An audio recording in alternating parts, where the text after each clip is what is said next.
As is true with the fish swimming in the sea, big companies grow bigger by eating small companies. That being the case, we simply must ask, should Kroger be allowed to eat Albertsons? Welcome to the award-winning Food Chain Radio Show with your host, Michael Olson. And now get ready for 1 hour of What's Eating What Radio. Well, hello out there. You are tuned into the 1372nd edition of the Food Chain Radio Show. Or hey, perhaps you're among our friends over there in Portofino who are tuned in as we stream along in the Food Chain page at metrofarm.com. Well, whoever you are and wherever you are, welcome aboard. I am Michael Olson, your host for this hour of What's Eating What. Folks, for the moment, you and I live in a small town of Anywhere, USA. There are 2 grocers in town. Deluxe Food on North Main and Star Market on South Main. Deluxe and Star have been competing for our grocery dollars by offering their best prices on food. Sometimes Deluxe has the best prices and wins our dollars. Other times Star wins the dollars. All goes well in our small town world until one day a big box store pops up in the neighboring small town of somewhere with really cheap prices. Deluxe and Star are now unable to compete for our grocery dollars with their prices. To survive, Deluxe and Star must do something. But what can they do? With about 5,000 stores between them, Kroger and Albertsons would seem to be big enough to compete for the nation's grocery dollars. And they were big enough until others with different business models appeared on the scene and grew to be much larger. You know the names: Walmart, Costco, Amazon. Kroger and Albertsons, though with many stores between them, now find themselves becoming the little fish in the sea. Their business is gradually being eaten up by bigger fish. What can Kroger and Albertsons do? Well, who better to ask than Scott Moses, who is a partner of Solomon Partners and head of their grocery, pharmacy, and restaurant sectors. Scott, welcome to the Food Chain. Thanks, Michael. It's good to be here. Good morning. Good. Yeah. Well, Solomon Partners, mergers and acquisitions. Would you give us a quick thumbnail of Solomon and what it does in the industry of business in general? So my partners and I advise folks in different industries who are seeking to either acquire other businesses, merge with other companies, sell all or part of their company. And I focus on our grocery, pharmacy, and restaurants industries. I run that practice. And the vast majority of the work that I do and have done for well over 20 years has been focused on the grocery industry. A significant percentage of the assignments that we've executed over the past couple of decades have been for family businesses all around the country. So I've got a real appreciation for the Deluxe and Star dynamic that you just talked about, because it's something that we've been trying to help folks like Deluxe and folks like Star and their family owners in many cases, their teammates, their communities manage over several years. Well, good. There's one question I did want to ask you, and what is the one constant in the business of doing business that keeps Solomon Partners in business? Well, I think it's the way that we approach our work. So as a starting point, we aspire to be sort of the leading source of industry information and excellence in advisory work in mergers and acquisitions in the fields where we're focused. Good. And we don't try to be, go ahead. Yeah, and it would seem to be the one thing that keeps you in business is the fact that business is always changing. And therefore, there's always need for your services. Well, that's one of the reasons why you see mergers, acquisitions, and sales in different industries, because as you point out, things are always changing. And that's most certainly been the case in the grocery industry, in particular over the last 20 years. And you've been advising that industry for the past 20 years. What changes do you see in general terms? Well, the changes have been extensive. And you touched on it a little bit in your little story, but I'd say at a high level, Whereas most people, when they think about grocery, I don't think they fully appreciate the extent to which other grocers outside of supermarket grocers have changed. So grocery today does not equal supermarkets. That was the 1980s. Grocery today equals super centers, plus club grocers, plus a discount, dollar, drug grocers, plus specialty, ethnic, and online grocers. And yes, supermarket grocers as well. They're all grocers. And for a long time, go ahead. Yeah, and 7-Eleven too, right? Well, yeah, you could certainly argue that convenience stores, they certainly are selling some of the same things, like milk and some frozen goods. Restaurants are certainly selling some of the same things. And what I often say is that they are competing for share of stomach. So it really is all a matter of whether you are rightfully focused on the fact that each of us as consumers has a whole host of different choices for the 21 meals that we eat per week and the snacks in between. Well, in our neighborhood, we have a small supermarket. We have a discount store right across the street, and right across the other street, we have a organic food supermarket, and then down the street we have the Whole Foods, and it seems like they're everywhere. People are selling food because it's the one thing I guess we all need. So get over it. We have to find a place to buy the food. So the supermarket in this milieu definitely is something out of almost another era, it seems to me, because they seem to be disappearing. Am I wrong? No, you're correct. And so if you look back 20 years, supermarket grocers comprise 10 of the top 15 American grocers. Walmart was number one, but they were only $24 billion in sales ahead of number two, which was Kroger. And I know only $24 billion, that sounds like a big number, but hold that thought. Today, supermarket grocers comprise only 5, not 10, of the top 15 grocers. Walmart is now well over $200 billion in U.S. sales in grocery, more than Kroger. And during the intervening period, what I call the national discount grocers, as you mentioned, Walmart, Target, Costco, Amazon, Aldi, Dollar General, Family Dollar, Dollar Tree, they've added 39,000 grocery stores, such that they've now got over 70,000 in the United States. That compared to less than 26,000 supermarkets that are left. And the average consumer in 2024 regularly shops at 5 grocers, not just one supermarket. And remember that in basically everywhere in the United States, you get service from different kinds of online grocers, which has quadrupled in the last 4 years, led not by supermarkets, but by Walmart, Target, Costco, and Amazon, which have all got exceptional credit ratings and nearly unlimited capacity to invest because they borrow cheaper than most countries. Wow. Well, as partner for Solomon Partners and as the head of their grocery and pharmacy and restaurant businesses, what would you advise Kroger and Albertsons to do to survive in this milieu of grocery business as we see the share of supermarkets get smaller and smaller and smaller? What would Scott Moses advise? Well, I would advise the companies to do precisely what they're doing, which is to merge and create the efficiencies that will help them better compete with these global grocers. Remember, to give you a sense of scale, Walmart is literally 3 times the size of Kroger in the United States. And it is roughly as large as all 4 of its next competitors, Kroger, Costco, Amazon, and Albertsons. It's twice as big as Kroger and Albertsons combined.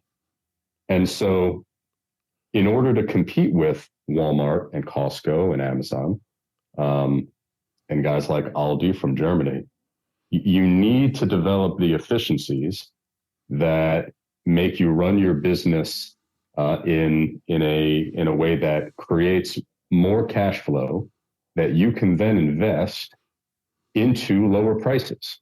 And if you do that well, and Kroger has been doing that for 20 years, they've affirmatively decided, they've told the market, they've told their customers, and they have done consistent investments to lower their prices such that more folks will keep their grocery shopping in their stores rather than going to as much to Walmart and Amazon and Costco.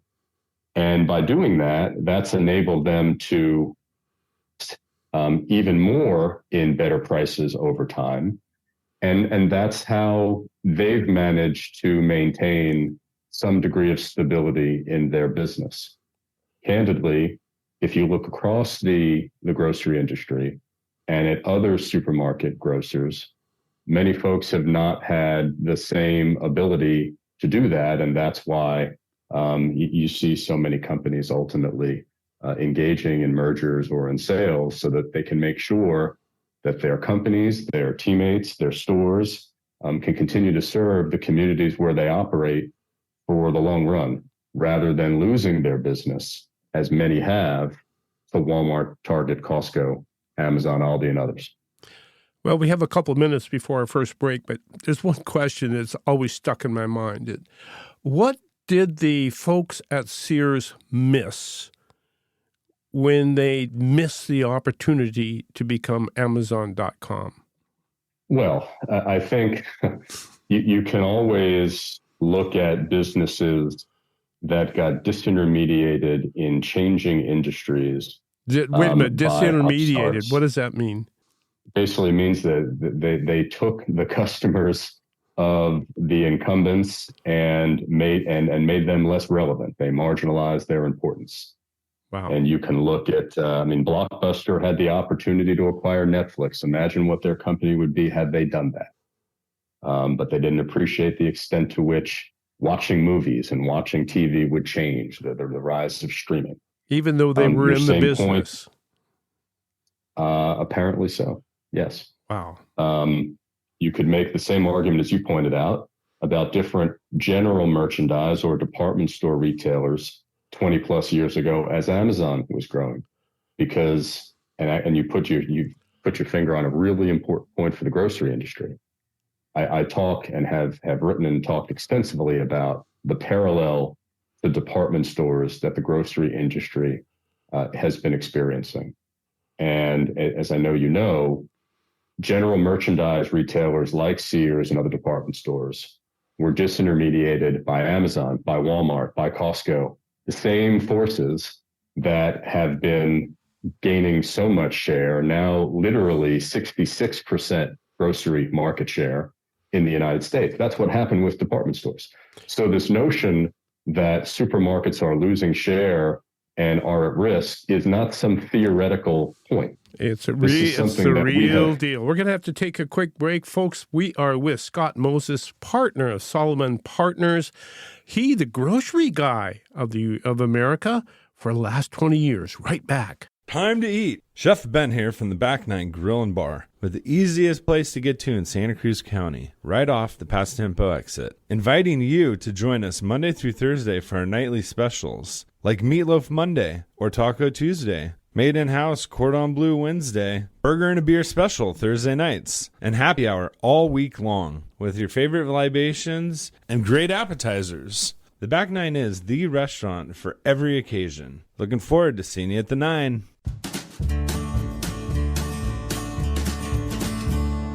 Deer fence, wood fence, livestock chain link, vinyl, iron fence, Cypress Coast Fence, Cypress Coast Fence. I'm Kevin Donovan, the owner of Cypress Coast Fence, Monterey Bay Area's premier fence company. And I'm Katie Donovan, Kevin's sister. I'm one of the project coordinators. I'll help you choose the best fence for your needs, and I'll be with you for every step of the project. We work with local suppliers and employ quality craftsmen to build the right fence to secure, protect, or privatize your property. We've been in business for 15 years and have been voted Best Fence Company for 7 years running. Give us a call for your no-obligation consultation at 831-783-1500 or at cypresscoastfence.com. We don't just build fences, we make good neighbors. Deer fence, wood fence, livestock chain link, vinyl, iron fence, Cypress Coast Fence, Cypress Coast Fence. About that first impression. Hi, this is Bettina McBee from Bettina's Buzz on SantaCruzVoice.com. And that first impression is my business card created by Dynamic Press. It is my favorite business card. It gets everybody's attention right away. If you want to make a good first impression, get your business cards and any printed media at Dynamic Press. And tell Angelo Bettina sent you. You need a clean, pleasant space to conduct business, but you don't want the burden of a long, expensive lease. Your solution is Satellite Co-working and Digital Media Studio on Soquel Avenue. Satellite offers private offices, meeting and conference rooms, even co-working by the hour, day, week, or month. Schedule a tour at satellitecoworking.com. Mention Santa Cruz Voice for 20% off your first reservation. When you need help escaping from an abusive relationship, call on the Angel. Hello, I am Attorney Angel Hess, and I am ready to help you. Whether you or a loved one needs legal protection from an abusive spouse, cohabitant, or neighbor, I will help you. I have over 7 years' experience working as a lawyer protecting others from abusive relationships. Stop the abuse now. Call on the Angel, Attorney Angel L. Hess at santacruzlegal.net. And now, back to What's Eating What on the food chain with Michael Olson. Well, we are back, and we are talking about the nation's grocery business, because this is the food chain, and we do talk about what's eating what. And right now we're looking at a situation where Kroger is attempting to eat Albertsons in a merger of $20 billion. A lot of money to put together for that. And Scott Moses is with us from Solomon Partners, who helps business see the potential in recombining themselves and moving forward in an era of ever-increasing change. Seems to be moving that way. Things are changing quickly and changing even more quickly year by year. You've watched it closely for 20 years. Is that a fair statement, Scott? Yes, it is. Zoom, zoom. So I often think about why the leaders of business miss those magnificent opportunities. Do you help them see them? Do you go to companies and say, look at this opportunity to grow and prosper? Is that part of your business, is to sell the idea of change to businesses? I wouldn't quite characterize it that way as selling. I view my role as to help CEOs and their teams, their boards, evaluate the strategic landscape that is coming at them, how it's changing, and how they ought to react to protect their teams, to protect their customers, to protect the communities they serve. Okay, fair enough. And well, let's go back to the grocers in question, Kroger and Albertsons. What is the supermarket business model that evolved in the 1980s and seems to be disappearing as we speak? What is it? How do they serve their customers?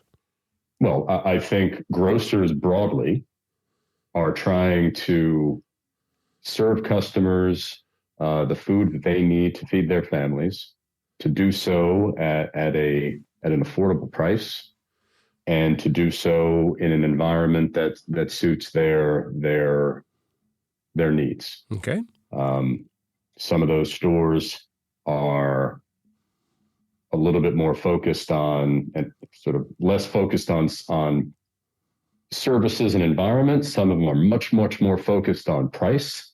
But our population is a wide spectrum as well. Sure. And different families are going to prioritize different exigencies for them.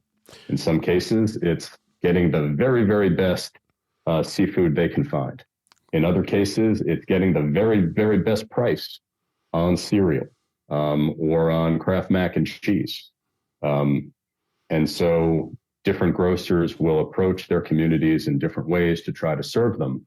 But to me, what matters is they're all selling food and they're all competing for food.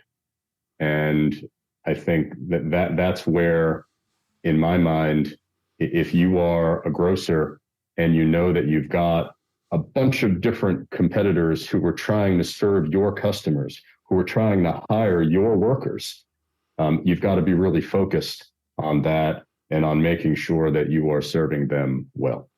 Good. It seems to me that Walmart is the apogee of supermarket industry. Am I wrong? Well, I would call Walmart the apogee of grocery. Grocery, yeah. And that just, not to be semantic, but that's what it is, grocery that we're talking about. That's correct. Supermarkets are just one of a long series of grocers. Yes, in the 1980s, supermarkets were where most of us bought our groceries. In 2024, that's not remotely the case. And in fact, more than 2/3 of American groceries are bought at what I call the national discount grocers.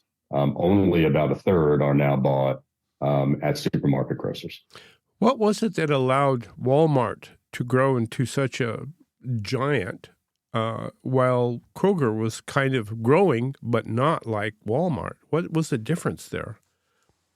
Well, I think that Sam Walton and his team recognized that there was an opening in American grocery to be more focused on price and enable more families to have, a good set of groceries with still a good experience, but on a better budget than we had seen back decades ago. So when it comes to price, then Walmart was the king of low price. Most certainly. And then what they did is they supplemented what were historically just general merchandise stores with groceries. And in so doing, they subsidized their low grocery prices with generally much higher margin general merchandise. So what I mean by that is if you go to Walmart and you buy a shirt or you buy a baseball glove, you're probably doing so at a much higher gross margin than on the very, very low price food that they will sell you. And the reason they do that is because they know that people buy groceries far more often than they buy shirts and baseball gloves. And as a consequence, they can turn those customers into regular grocery shoppers. And then when they need a baseball glove or a shirt or whatever other goods they're buying there, they'll buy those things there too. And that then supports the sort of the broad flywheel that Walmart has created to become just about as large in American grocery as all U.S. supermarkets combined. Ooh. Walmart alone is about a 30% U.S. grocery share. As I mentioned, supermarkets are only a little bit more at just over 1/3, and that has fallen. Then it seems like Costco adopted pretty much the same model. You go there for real cheap food and buy baseball gloves. Absolutely. And look, Costco is the world's number 2 grocer. They are number 3 in the United States, just more than Kroger. They are number 2 on the West Coast, though. And they've now developed over $1 billion U.S. grocery business. Most of their sales, of course, are now grocery. Same with Walmart. Walmart's about 60%. Costco is well north of 50% groceries. Roughly 40% of American households are Costco members. And this is amazing. The average Costco store generates 5 times the grocery sales of the average U.S. supermarket. Wow. That's how strong Costco is in grocery. Well, there's one more big element here also, and that is labor costs. Because as I see it, the supermarket industry kind of grew up on union labor. Am I wrong? You're not wrong. That's exactly right. And what is the impact of that on the competitive landscape? If you're a Costco, a Walmart, or whatnot, and do you have those labor costs? So each of Walmart, Costco, Amazon, Aldi are all almost entirely non-union grocers. Whereas, to your point, many supermarket grocers are unionized or mostly unionized. Now, as you can appreciate, The consequence of that, if you're a supermarket, is that you're now competing for not just for customers with these national discount non-union grocers, but you're competing for employees with thousands of companies that are offering millions of jobs. And foremost among them, of course, are these non-union grocers like Walmart, Target, Costco, Amazon, and Aldi. Those comprise most grocery jobs today. So unionized grocers now comprise a much smaller percentage of American grocery than non-union grocers. But again, you also have got a whole bunch of other companies who are competing for the same teammates who are working in supermarkets and other grocers. You've got gig workers like DoorDash and Instacart and Uber. You've got restaurants, hotels, non-food retailers like Gap or Home Depot, Ulta or Foot Locker. You've got FedEx or UPS.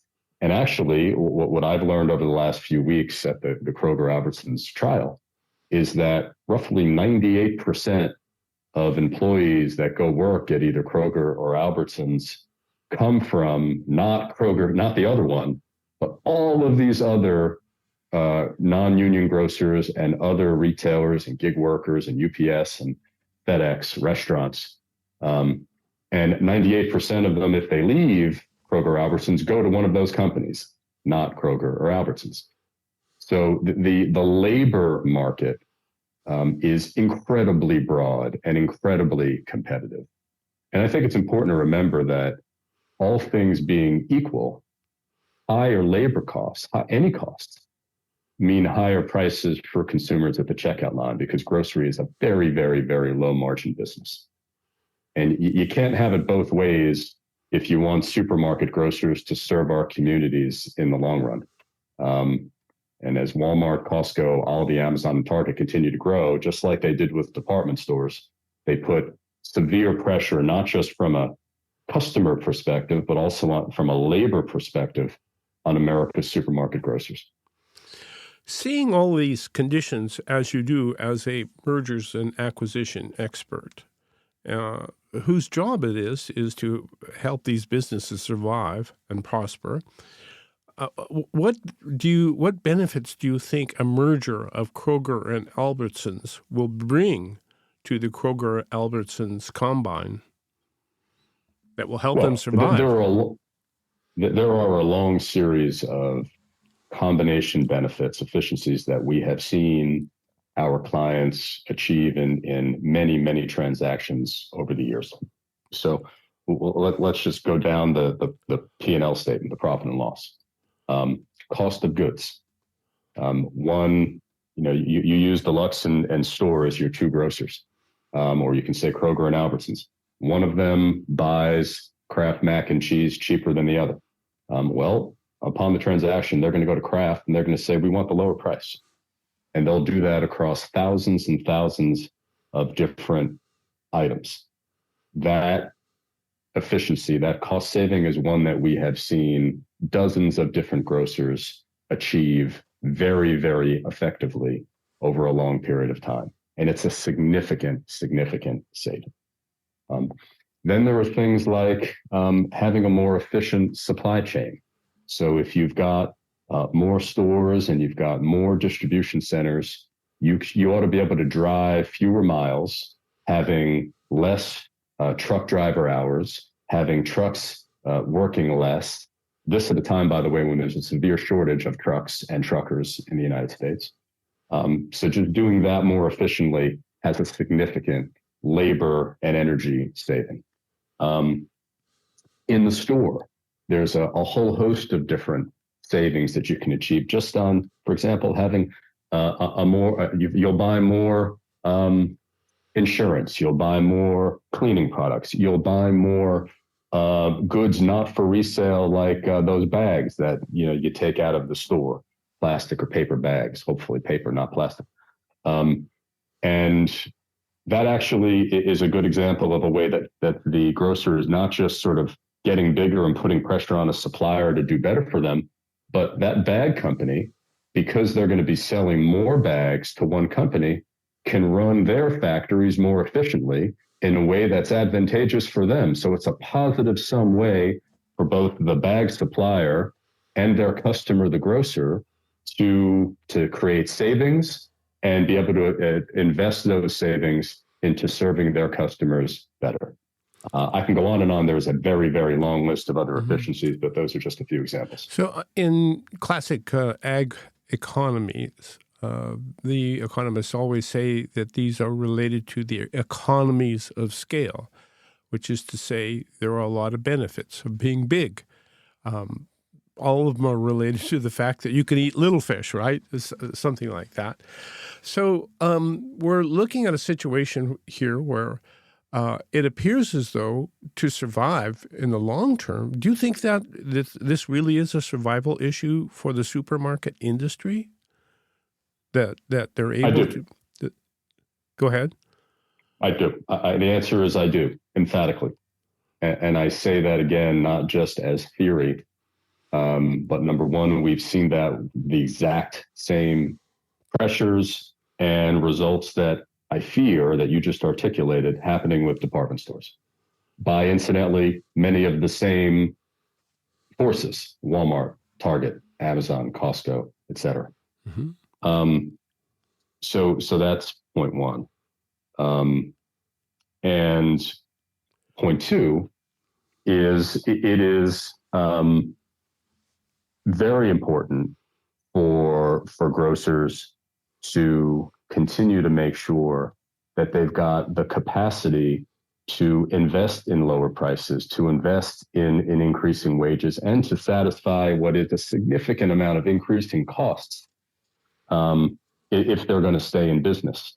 The bigger you are, by definition, statistically, the better your credit rating. Your credit rating, just like if you think about your credit card FICO score, your credit rating, if you're a company, will directly determine the cost of your borrowing, the cost of your debt. That's important because the cheaper you can borrow, all things being equal, the more you can invest in better prices, in better wages, in more marketing, which drives more customers, in better technology, and in more growth. And so from that fact alone, and that's not something that's often talked about, but it is very important, the cost of capital difference between our largest companies like Walmart, Costco, and Amazon, who borrow cheaper than most countries, and everybody else is significant. Well, and I can't underscore the importance of that. All of which make a lot of sense. But what I'm having trouble making sense of is, given the basic survival of our supermarket industries, why is the federal government establishing a strike force of the Department of Justice and the Federal Trade Commission to prevent this merger between Kroger and Albertsons? It just doesn't seem to make sense that the federal government would want to prevent this industry from doing what it must do to survive. And so that is a great question for our guest today, who is Scott Moses, partner of Solomon Partners, who is the head of the Solomon grocery, pharmacy, and restaurant sector. So stay tuned. Why the strike force? Business owners, get money you need in 2 to 3 days at businessmoneytogo.com. Business Money to Go is a network of reputable small business lenders that compete to lend you money. When you qualify with a one-page application, Business Money to Go will get you the best loan at the best rate in 2 to 3 days. Get $500,000 to $500,000 in 2 to 3 days at businessmoneytogo.com. businessmoneytogo.com. You can earn a substantial income by farming for the city. All you need to do is take your crop to market and win the competition for the consumer dollars. There is a well-proven strategy for winning this competition. You will find it embedded in Metro Farm, the guide to growing in or near the city for the city. Port Ideas, Greg Williams. There's a tremendous amount of useful information in Metro Farm for farming in or near the city. Acres USA's Charles Walters. Metro Farm tells how to convert an opportunity into a real going concern. Every chapter is organized around the logic of practicality. For every problem needing a solution, Metro Farm offers a progression of steps arranged in sequence so the desired goal is achieved. Before you plant your seeds, pick up a copy of the Ben Franklin Book of the Year award-winning Metro Farm. Then plant your seeds and win the dollars. MetroFarm.com. MetroFarm.com. When you buy local American-grown flowers, flowers will grow and flourish in America. Hello, I'm Deborah Prinzing, author of Slow Flowers for certified American-grown flowers. When you buy local flowers, you're helping our country's family farms reduce the transportation footprint of flowers and enjoy fresher, longer-lasting bouquets. So please, next time you shop for flowers, think local. Think certified American-grown flowers. Visit AmericanGrownFlowers.org to learn more. Duke the Pug will soon turn 20, which is pretty good for a dog breed that averages 11 years. When Duke was 13, he lost a lot of hair, had a hard time getting up for a walk, and his bowel movements were not very moving. We started making his food instead of buying it. We cook up a big batch of rice, chicken, broccoli, carrots, and turmeric, freeze meal-sized batches, and thaw them at mealtime. We also sprinkle Arthrodex on each meal. Arthrodex is a complete blend of plant-derived minerals, vitamins, amino acids, and enzymes formulated to make old dogs young again. And it does. Duke the Pug does have his problems, but he has all his hair, loves daily walks, and has no problems with his movements. Breakfast is at 7, and if it's not there by 7:01, we all hear about it. Make your old dog young again. Pick up Arthrodex at nutrients2go.com. And while you're at it, make yourself young again with a Healthy Body Start Pack. nutrients2go.com. nutrients2go.com. So much to say, so little time to say it on the food chain with Michael Olson. Two factors to put on the table at the moment. One, grocery prices have risen 26-30% in the last couple decades. That's a lot. My goodness, a $10 restaurant hamburger is now $20. What in the heck happened? Two, it's election year. And you know those running for office are eyeing the increase in food costs as a problem that they have to solve. And how are they going to solve it? How am I on the right track, Scott? Well, I think it's the right question. And so look, here's my answer, and it has a few parts. You are quite right that all of us have been suffering with food inflation for a few years now. But I think it is really important to understand the real causes of food inflation. And it's important to recognize that there's a stark difference between price gouging, which is a legal activity that's been pursued across the country from Texas to Kentucky, and food inflation in grocery prices, which is determined by market forces, by supply and demand. So the real causes of food inflation, okay, it started with COVID. We had global supply chain challenges. We had panic buying, shipping costs increased. I mentioned the truck and the trucker shortage. Labor costs were up. We've had climate and ecological shortages in meat, avian flu and poultry, soybean oil, oranges, sugar, cocoa. And those COVID and ecological shortages drove food inflation to 8.7% in February of 2022, before the Ukraine war. Then when Russia invaded Ukraine, that drove up the cost of wheat, of feed, of energy, and that brought food inflation up to 13.5% by the summer of 22. And at the same time, and since, the food manufacturers, not the grocers, exacerbated matters by systematically raising prices on grocers, and therefore on you and me and all of our families and friends, and then openly talked about it on their earnings calls. Layer in shrinkflation, where the manufacturers decrease the size or quantity while charging the same price, and we all feel rightly cheated.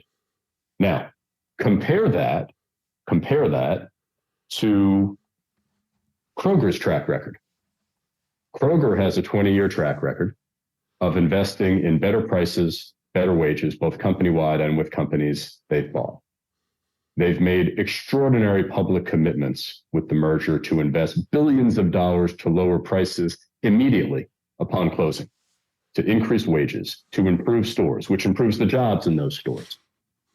And so to me, it is a sharp distinction and really important to recognize that what the real causes of food inflation are and how some companies like Kroger are trying to approach it. Now, it is an election year. And let's be candid, it's an easy political target to go after big companies and say it's their fault. Well, let's make sure we're going after the right companies, because Kroger's track record is lowering prices, and they've done that for a very, very long time. So the notion, and I will tell you, the very, very first point that the FTC made in its opening statement at the trial in Portland, Oregon, was to focus on food inflation and suggest it's the fault of Kroger and Albertsons. I am telling you it is not. And it's a very, very unfair characterization. Is anything fair in political season? I don't know the answer to that, but I do think truth is important. And if we're going to talk about something that is so vital to all of our families, we should make sure we've got the facts right. Well, as you mentioned, Walmart is the king of low price. Kroger must figure out a way to compete with Walmart. It must, because that's the competition. Perhaps by merging with Albertsons, it can gain significant economies of scale that will allow them to compete with that low price position. So if that really is the case, and it seems to me like it is, they would not do very well as a price gouger. It would really destroy the position they have earned over the years in the mind of the marketplace. You're exactly right. And whether it's Kroger, whether it's Albertsons or any other supermarket, because we live at a time now where pricing is so transparent, and whether it's with Walmart.com or Target or with Shipt or Costco or obviously Amazon, and then Instacart, which has literally got just around Portland, there are 20 different grocers you can shop from online, almost all of them on Instacart, but a few that are not, at will. So you don't have to leave your home to check the prices. You don't have to get in the car. You can literally do it in the time that we've been talking here. Somebody could have done it 5 times to go and check prices across a bunch of different grocers, fill their basket, decide where they want it delivered, and there it would be. So there is more grocery choice, convenience, competition, price transparency than ever. And I don't think that people appreciate that. I mean, you mentioned the FTC. The FTC is defining the grocery market essentially as just supermarkets. They're leaving out folks who we all know are grocers because we're all shopping there. We all know the facts here. Just ask your friends, ask your families, or your colleagues. They all likely shop at Walmart, Target, Costco, Amazon, or Whole Foods, Aldi, or Trader Joe's, Dollar General, Family Dollar. And out west, they're shopping at Sprouts, or Bristol Farms, or Smart and Final, or Cardenas, or Grocery Outlet, or the Winco, Farmers Market, 99 Ranch, or H Mart. Farmers Markets, New Seasons, Metropolitan Market. I could go on and on and on. And I'll give you another important statistic on this, which is staggering. At the trial, Albertsons talked about the fact that 88% of their customers' grocery dollars are spent at another grocer. So only 12% of Albertsons customers' grocery dollars are spent at Albertsons. 15% are spent at Walmart. 12% are spent at Costco. 6% are spent at Amazon. And Kroger is only about 7%. Others are like 50%. So it's a staggering amount of competition that all supermarkets are facing, mostly from grocers who are not supermarkets. And to not recognize that, to not acknowledge that, and suggest that Costco and Whole Foods, Trader Joe's aren't grocers who are competing with supermarkets, it's just not a defensible argument in 2024. So as an observer, you're seeing a tremendous amount of competition for our food dollars from a tremendous number of possible places to shop. And yet the federal government is focused on supermarkets, especially Kroger and Albertsons. And one suspects a lot of that could be for political reasons because, you need something to yell at. And why not the big boys, and which Kroger and Albertsons would be, but not really anymore. They're not even the big boys anymore. So what would happen, Scott Moses, if the merger were allowed to proceed? What do you see shaking out with respect to supermarkets in that case? Could they still compete with union labor? Absolutely. And I think that the commitments that Kroger has made are, I think, a good example of what would happen for other supermarkets who would similarly try to find additional scale so that they can compete. Kroger Albertsons will lower prices. It will strengthen and protect union jobs. You can't be more clear than that. Why is that credible? It's credible because Kroger's track record over 20 years is crystal clear. They've invested over $5 billion in better prices for their customers. They've consistently improved prices when they've bought companies like Harris Teeter, where they invested $130 million in better prices. Roundy's, where they invested over $100 million in better prices. They've reduced their gross profit margin by 5%, from roughly 27 to roughly 22%. That is an extraordinary reduction that they intentionally did so that they could better compete on price with Walmart, with Target, with Costco, with Aldi. Amazon, Walmart, Ahold, and Dollar General all increased their gross profit margin by a lot.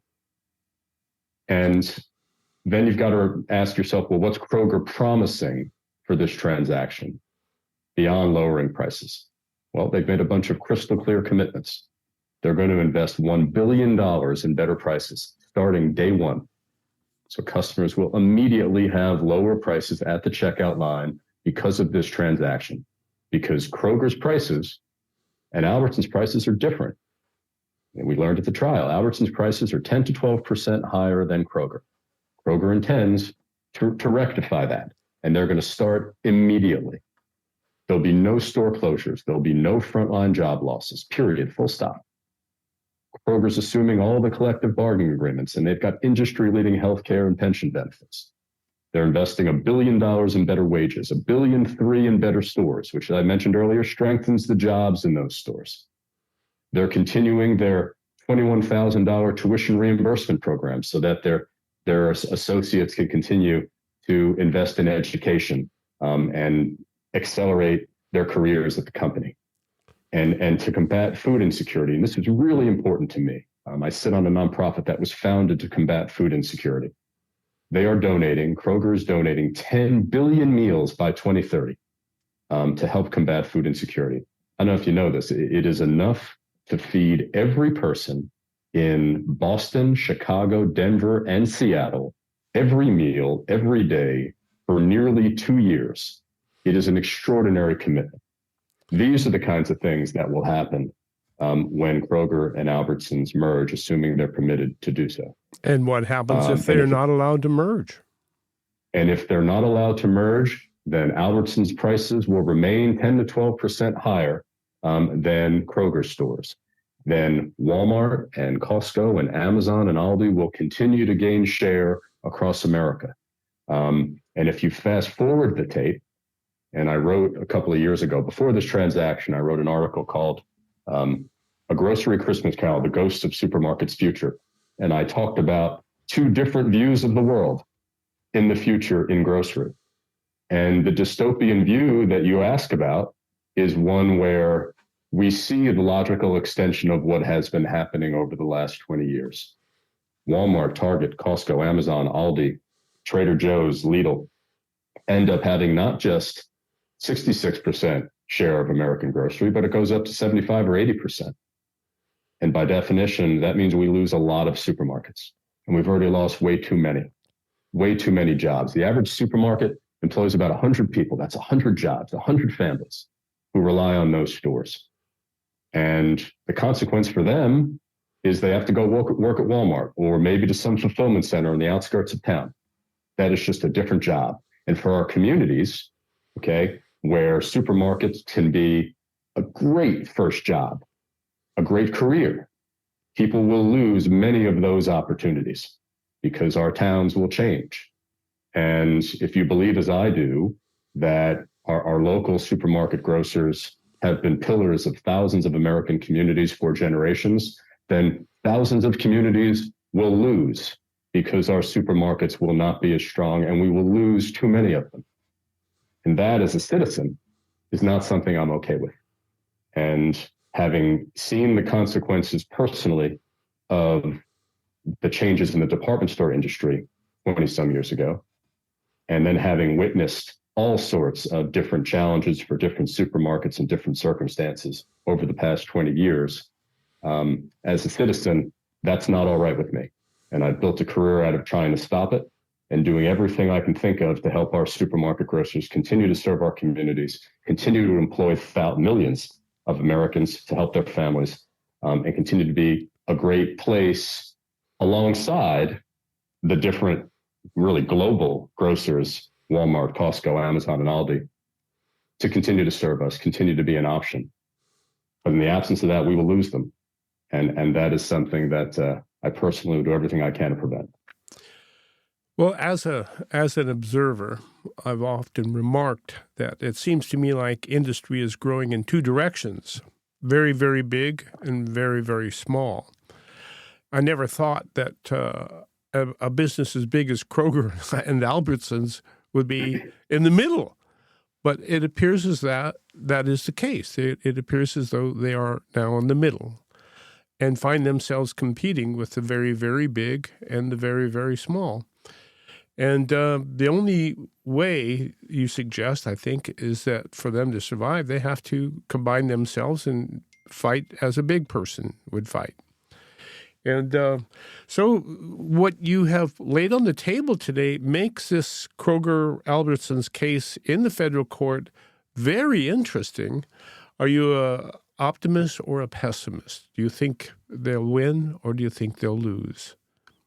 I'm absolutely an optimist. I am a big believer that sunlight is the best disinfectant, as Louis Brandeis said.